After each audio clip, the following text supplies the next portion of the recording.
So first, I'd like to introduce our first speaker. I won't hold us off on this. NekimaLevy Pounds is the director of the Community Justice Project, an award-winning civil rights legal clinic. And Nekima teaches and supervises law students as they use law as a tool to advance the cause of social justice in poor communities of color through problem-solving, legal research and writing, community engagement, and legislative advocacy. I'm proud to bring up and have present before you one of our homegrown, Nekima.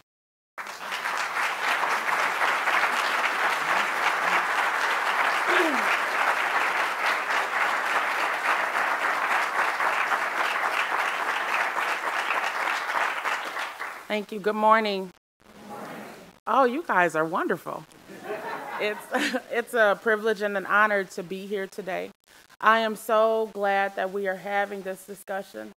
And what I hope happens at the end of today is that we all leave with some new insights and new energy to actually put thought to action.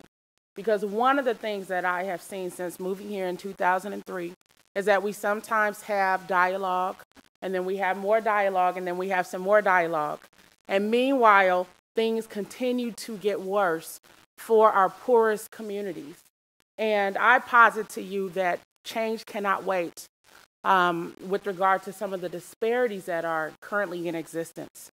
One of the things that I do in my work is go out into some of our poorest communities and try to identify some of the issues that they're experiencing. And let me tell you that the list is pretty long, and we can only handle a fraction of the problems that people currently experience. One of the things that's been a true blessing is to get to know people in the community and to recognize that they have a tremendous amount of resources, but oftentimes they don't have channels to use those resources and to let their voices be heard. So today, I'm going to present a picture for you of some of the inequities that exist here, some of the racial disparities, some thoughts that I have surrounding these issues, and then some thoughts on how we can move forward.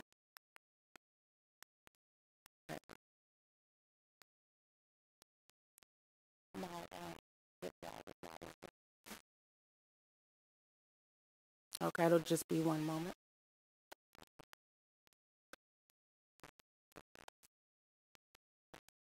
Thank you. Okay, so as Rapa talked about, there are oftentimes developments that occur, and they don't often include poor communities of color. They're actually an afterthought if they're even thought about at all. And so in going out to communities of color, one of the things that I've noticed is that inequities result in a great deal of suffering and misery within poor communities of color, a sense of isolation from and a lack of access to mainstream society and institutions, and economic stability and high concentrations of poverty. Many of us hear this all the time. It's different if you live in these environments. I can tell you from growing up in South Central Los Angeles in the mid-1980s, where we had one of the worst economic recessions within the community. Now, the rest of America was booming. It was during the Clinton era. You know, everyone else was living pretty well. But in the inner city, that wealth did not trickle down. And so what you had happening in those environments was an increase in access to drugs, an increase in young people selling drugs who should have been on the pathway to college, and just a decline overall in the quality of life for people living in those communities. And so often when you are in poverty and you're living in the community, you really do not see people who live in suburban areas, people who are part of mainstream society, people who have access to upper mobility, coming back and thinking about the people who live there. There's a perception that if you're poor, it's because you deserve to be poor. It's because you didn't work hard enough. It's because you aren't smart enough. It's because your family doesn't really care. Those are some of the thoughts that pervade our society when we're thinking about the poorest of the poor. I've heard some of those attitudes being relayed right here in the state of Minnesota. And it definitely gives me pause when I hear that, because I think about people who are born into poverty, who do not have access to the networks that many of us have access to, who have not had family members who've gone on to college and the benefits that you reap as a result of having a family member go on to college, whose family members maybe don't play golf and don't have access to the networks that happen in those types of environments and the benefits that come as a result of that. So we have to change our thinking, and we have to begin to try to put ourselves in the shoes of those who are suffering the most. Inequity also results in hunger and poor nutrition. Anytime you drive through an inner city community, very rarely do you see an opportunity to purchase fresh produce. Mostly what you see are fast food restaurants and liquor stores. Anyone who's driven through an inner city community can attest to that fact. And I heard of one young person on the north side saying that it's easier for him to go down the street and purchase a gun than to purchase fresh fruit. Something is wrong when we have that happening in our society. I'm thinking, who were the people who planned the grocery stores?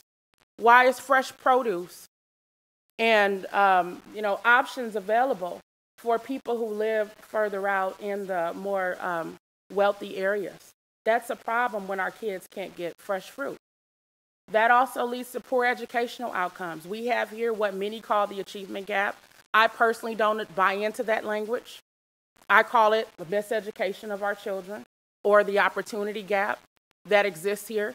Because once we start buying into that language that it's achievement is the problem, we put the burden on the children. And when they are not performing at a level that we think they should, we blame them. And I know as a parent who's had to take on the system on behalf of my own children, that there are so many structural inequities within the system that create problems, and they're only exacerbated as time goes on. So we need to think about our language and what we're doing with regard to our children, because they are our future. There are high rates of unemployment and underemployment. We've seen the information in the headlines here, and Rapal also mentioned that the Twin Cities area has one of the worst unemployment gaps in the country between blacks and whites. There's a survival mentality that happens when you live in the inner city, because suddenly no jobs are available. You don't see college as a viable opportunity, and so you develop a survivor mentality, saying I have to do what I have to do in order to survive, and that only increases the crime rate when people get into that particular position and state of mind. There's disproportionate involvement with criminal justice systems, juvenile justice systems, and child protection. Did you know that Minnesota is one of 8 states with the greatest rates of racial disparity in its juvenile justice system? I'm not even talking about adults, I'm talking about children. And how you can go to Ramsey County or Hennepin County on a given day, and mostly what you see behind bars are black boys, and oftentimes Native American boys, and sometimes Latino boys, locked up behind bars. Their future's already been decided because of our failure to include poor communities of color in the planning process as we're talking about growth and development. There are disproportionate rates of mental health issues and overall feelings of weariness and hopelessness that takes its toll on people's bodies. So you see poor health outcomes, et cetera, when you are locked and trapped in poor communities and no one seems to care about you or your future. Why change can't wait? Well, I saw this quote by Dr. King. I thought it was really fitting for what we're talking about today. It really boils down to this, that all life is interrelated.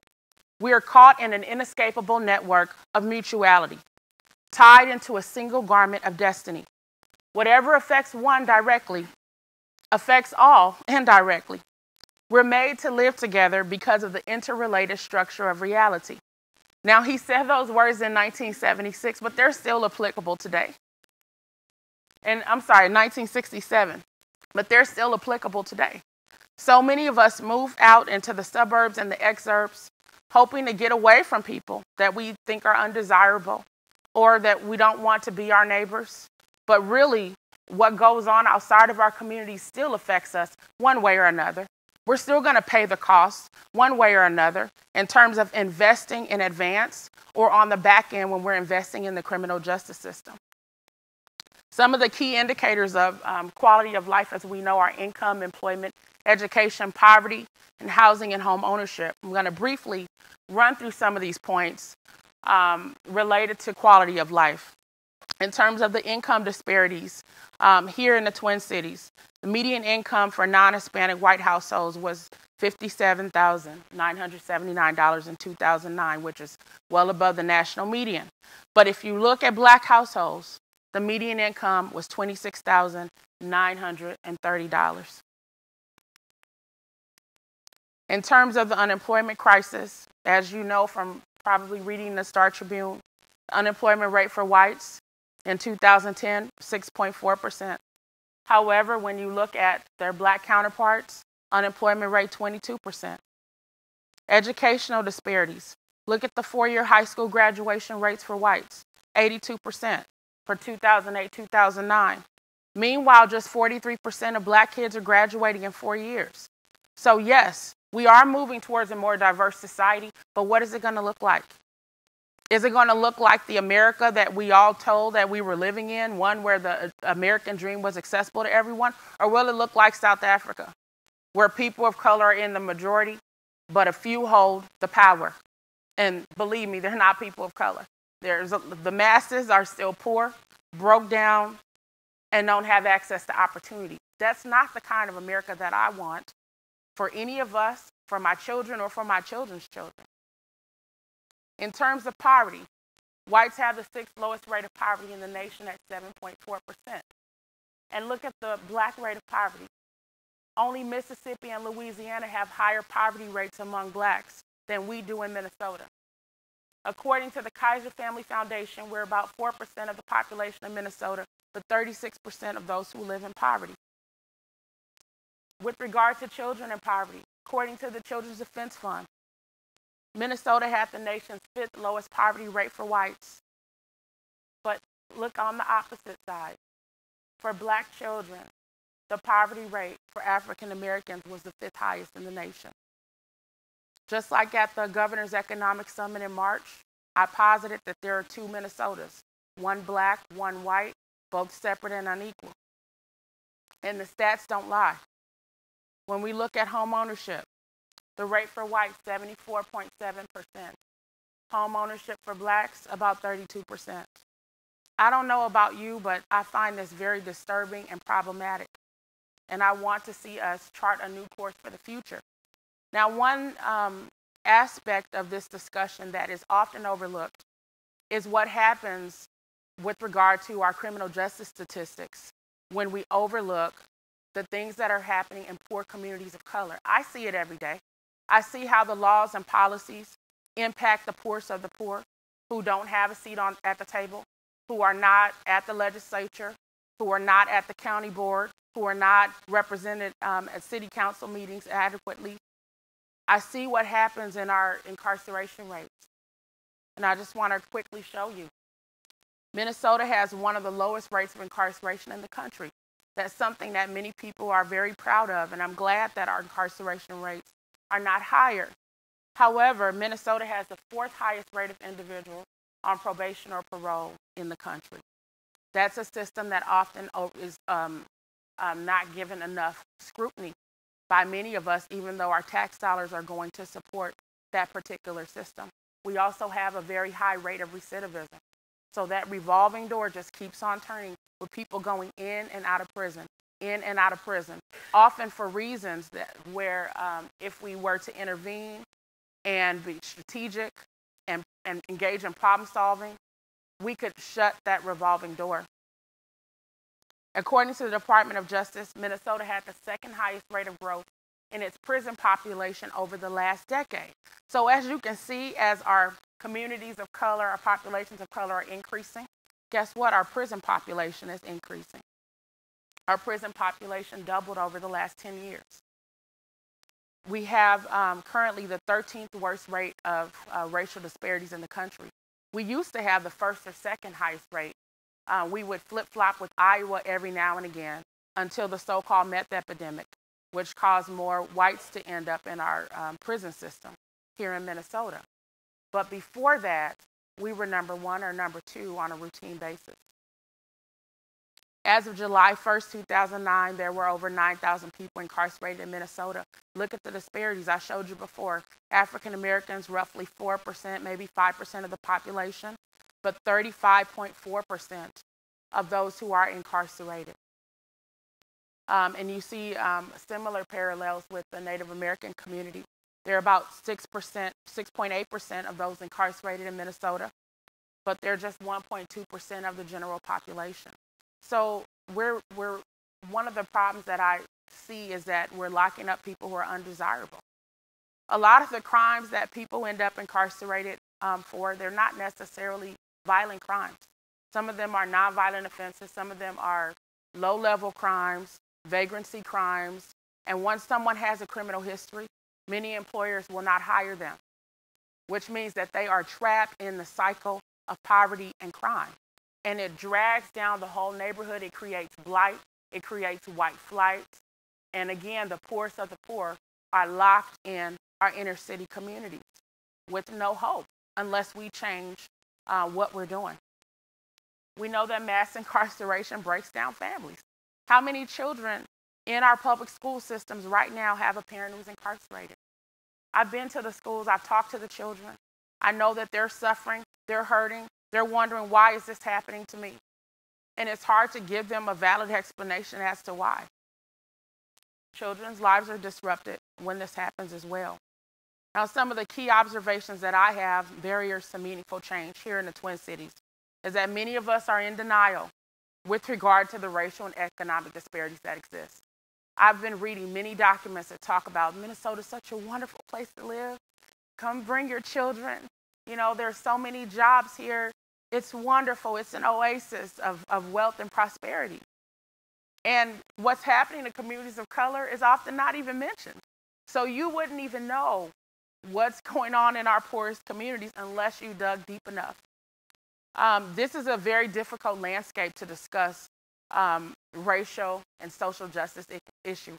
I know I've been to the legislature advocating, taking my students to county board meetings and other places, and it's very difficult to, number one, get these topics on the agenda, but number two, to have your voice heard and respected. And I'm going in as a lawyer and a law professor, and oftentimes that's still not enough. So imagine your average community member trying to get justice and feeling as though no one is listening to them. Sometimes there's a fatalistic attitude amongst those who work within systems that affect the poor. That's one of the toughest areas to navigate, to get people to think differently about how they do business and to know that things can change if people are willing to engage in problem solving. But oftentimes there's an unwillingness to do so. And unfortunately, there's also general apathy and indifference regarding the plight of the poor. We say, hey, if something happens to you, it's really your fault. So just some thoughts, if I can take one more minute. Just one more minute. Some thoughts for moving forward. Just recognizing that there is a sense of urgency regarding the situation. We have to develop the political will to change the status quo. Poor communities of color have to have a seat at the table, right at the beginning of a project, not once the plans are made, plans are hatched out, money's already been secured. By then it is too late to affect change.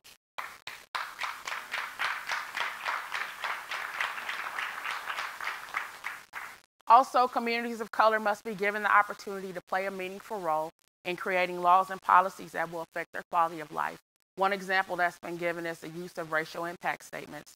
And then finally, collaboration must and should occur amongst a variety of stakeholders across different sectors in order to create meaningful, lasting, and effective solutions. And finally, I just want to end with this word of wisdom by Dr. King. Human progress is neither automatic nor inevitable. Every step toward the goal of justice requires sacrifice, suffering, and struggle, the tireless exertions and passionate concern of dedicated individuals. We're going to do a little maneuvering here. Thank you so much, Nekima. As Nekima did, it really gave us a glimpse into where we are, the particular challenges that we're faced with, socially, economically, but even what's going on in people's minds as a result of disparities. So next